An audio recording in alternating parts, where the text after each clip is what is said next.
हेल' लोगोफोर, बे समाव नोंथांमोनजों मोनसे दुखुनांथाव आरो सोंखारिथाव रादाब शेयार खालामनायजों लोगोसे बेजोंनो माखासे बाथ्राफोर सरजाबफानो लानाय जादों। बाहाय नोंथांमोना नुनो मोननाय जागोन जे अदेबानि नोंथांमोना खौराङाव नुखाबाय जानो हागौ, दा गासैबो पर्टेलावनो ओंखारगासिनो दं एबा निउस चेनेलफ्रावनो ओंखारजोबखाबाय। बे जाहैबाय नोंथांमोनहा नुनो मोननाय जादों जे सालबारि UPPLनि आफादगिरि जगेश्वर बसुमतारी बिथांखौ थांनाय 22 जुननि हरनि 7 बाजिसोआव सालबारि UPPL ब्लक इउथ ब्लकनि आफादगिरि अकान दैमारि आरो सालबारि पेरेन्ट बडि UPPL ब्लकनि आफादगिरि चक्रधर बसुमतारी बिथांमोनहा जगेश्वर बसुमतारी बिथांनि न'आव थांनानै बिथांखौ बुथारनो दानथारनो हुमखि हैदों। आरो बेल' नङा, बेजों लोगोसे माखासे मानि दैदेनगिरिफोरखौबो बेबायदि बुंदों होननानै जेराव खौरांखौ नुनो मोननाय जादों। नोंथांमोननो स्क्रिनशट होनाय जादों, स्क्रिनशट होदों नोंथांमोना नुनो मोननाय जादों जिहेतु बाहाय। दा बे खौरांनि सायावनो नोंथांमोनजों बाहाय माखासे बाथ्राफोर बुंनो नागिरदों जे जों नुनो मोनबाय गोबां समनिफ्रायनो जोङो बेबायदि जाथायखौ नुबोबाय थादोंमोन, नाथाय दिनैनि बेलायाव बियो आलादा। जे बुथारनो मानो हुमखि होनाया दिनैनि दिनावबो बियो माब्रै सोलिनो हाखो, दा बे मोनसे जोबोद सोमोनांथाव आरो लाजिनांथाव बाथ्रा, जायनि थाखायनो दासिमबो गुबुन हारिफोरा जोंनि बर' हारिखौ माबायदि सानो, जुनार एबा हाग्रानियावनो दासिमबो थानो समायो बायदिसिना खोथाफोरखौ जोंनो बुङो। दा बेफोरनो मोनफा मोनफा बिदिन्थि एबा बेफोरनो मोनफा मोनफा बुंहोनो हानायनि मोनफा मोनफा लामा, बिथांमोनखौ सानहोनो हानायनि बेनो लामा। आरो बेफोरखौ नोजोर होयोबा जोंबो साननो गोनां जायो, बा जों सरासनस्रा गुबुन मानसिफ्राबो साननो गोनां जायो, नंमारगौ नामा बर'फ्रा दाबो हाग्रायाव थाग्रानिफ्रायनो सोलायनो रोङाखै दासिमबो गोसोआनो। माने हथात जेखौ गोसो फैयो बेखौनो बुङो, जेखौ सानो बेखौनो मावनो नागिरो। दा बेफोरबायदि बाथ्रा, नाथाय जुगजों लोगोसे समाजजों लोगोसे गासैबो बाथ्राखौ जों सोलोंबोनो रोंनांगोन। दा सोलोंबोनो रोङाबा जोङो बेबायदिनो माब्लाबाबो माने उन्नति होननाय जों मोननाय नङा, मुक्ति होननाय मोननाय नङा। जोङो मालाबाबो जोङो गावजों लोगोसे हारिया मालाबाबो मुक्तियाव फैनाय नङा। दा बे बाथ्राया जोंनि दिनैनि बे जाथायनि गेजेरजोंनो जोङो नुनो मोननाय जादों। नोंथांमोना बेखौ डिसक्रिपसनाव लिंकबो मोनगोन, बेजों थांनानै बे जायफोर जाथाय जादों बिथांमोननिफ्राय खुगानिफ्रायबो मिथिनो मोनगोन।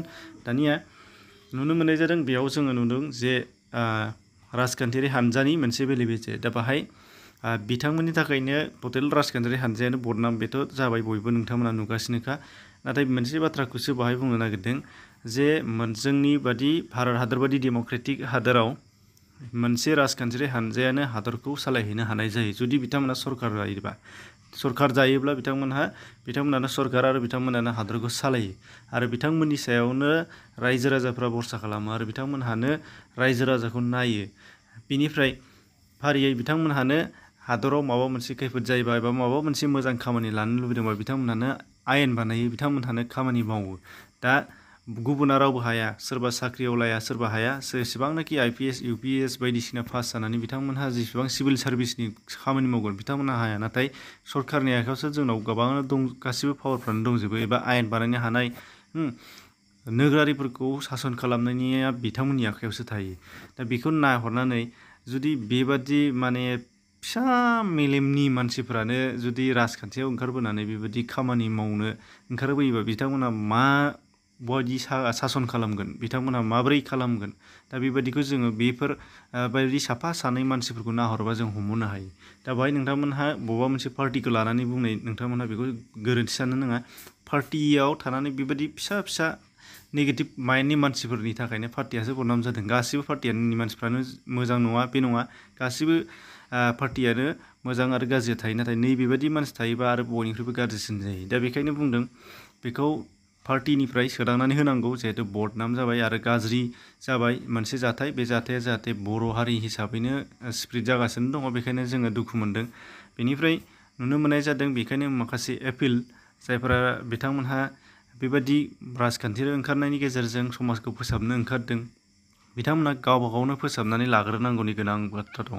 मानो होनबा बिथांमोननि साननायनिफ्राय नोगोरारिफ्रासो साबसिन साननो हानाय जायो। दा नै नोंथांमोना बेबायदि मानसिखौ जों बिदिन्थि मोननो हानाय जादों। गोबाङानो मोजां सानग्राबो दंखायो, नाथाय नैबेबायदि मानसिफ्रानो जोंनि थाखाय गाज्रि आरो। दा बेखायनो जोङो दुखु मोनदों आरो सोंखारिदों बिथांमोनखौ। बिथांमोना बेबायदि खालामनो नाङामोन। आरो जुदि बिथांमोनहा बुंफ्रांदों, सरि बिनो नांगोन, नङाबा आरोबाव बियो गावसोरखौनो एक्सेप्ट खालामनानै लानायसो जागोन। बेखायनो जुदि बिथांमोना बुंफ्रांदोंबा, रागाजों बुंफ्रांदोंबा मादोंबा, बिथांमोनहा बुंनांगोन, सरि बिनो नांगोन। आरो जेसेबां स्प्रेड जाबाय दिनै गासिबो मिथिजोब्बायानो बिथांमोनखौ। दिनै लाजिनाय आरो मुगैजानाय बिथांमोना गावबा गावबो खोनाहैखाबाय जानो हागौ। आरो बेजों लोगोसे बेफोरबायदि सिंनि बाथ्रा एबा गावबागाव बबेबा मोनसे ब्लगनियानो जा मायानो जा बबेबा मोनसे आफादनियानो जा बेफोर बाथ्राफ्रा बेबायदि भाइरेल जानायलायनाय एबा बेबायदि दुनियाजों मिथिजालायलायनाय बेफोरबायदि जानो नाङा। सिङावनो गावजों गाव रायलायलायनायनि गेजेरजों बेफोर मोनफा मोनफा सलिउसन जानानै फैनांगौ।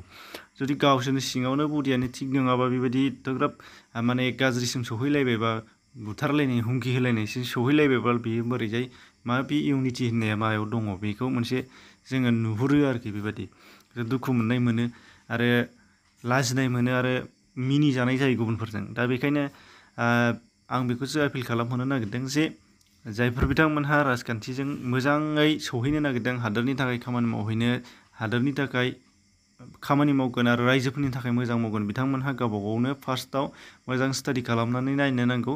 जायफोरा बबे जायगायाव मा खामानि मावनो नागिरदों बियो बे जायगानि एबा बै खामानिनि बागै मोजां स्टाडि खालामनानै नायनो नांगोन आरो स्टाडि खालामनायाव गासैखौबो साक्सेस जाबासो बिथांमोना फिल्डआव ओंखारनाया मोजां।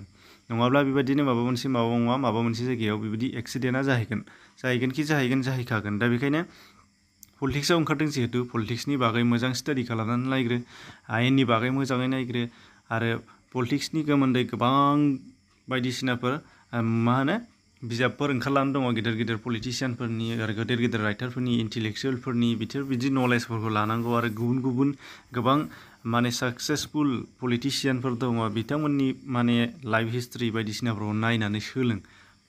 एकदमबारे गोसो जानानै आंनो लिडार जागोन होननानै गाबोन ओंखारनानै सोरांबानो देरनानै न'आव देरनानै डाइरेक्ट लिडार जानो होनफैबा बेबायदि जाया, मालाबाबो जाया। दा बेखायनो मोजां स्टाडि खालामनानै नायग्रो, बेनिफ्राय फिल्डआव ओंखार रायजोनि खामानि मावनो लुबैदोंबा। नङाब्ला बेबायदिनो जागोन रायजोनि गेजेराव रायजोनि गाज्रिसिनसो महर लानो मोनगोन।